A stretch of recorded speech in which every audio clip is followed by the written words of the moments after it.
Sithaba sesibuyile. Nkosi yami. Sizafaka ke isingxengxezo kwindawo yebhawu. Kodwa ke nathi ingubo siphethe. Madoda. Sivunayo njengokuba besiyalizile. Into yokuba sawuzanayo siphethe ngesandla. Nkosi yami. Phambi kokuba ke uba umongameli enze konke azokwenza njengoba lapha ecaleni kwami. Ngifuna bangifundise ukudlulisa le ndawo. Umuntu olijongileyo uzobona ngiphethe le ngubo, abone ngiphethe lezincwadi endiziphetheyo. Ndinombhalo incwadi kaTimoti wesibini, ivesi yesine, xa isiya ekupheleni.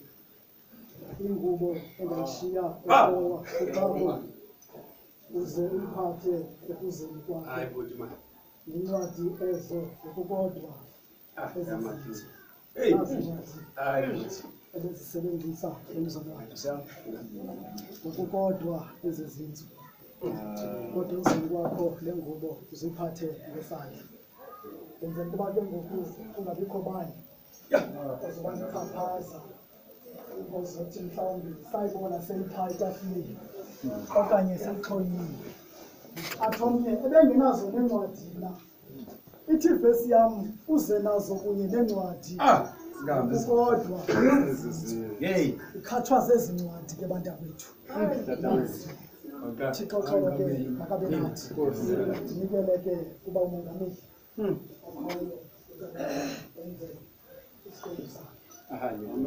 Asenza ngokwami isivumelwano, asenza ngokwami isivumelwano, asenza ngokwami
Nisintanga zethu.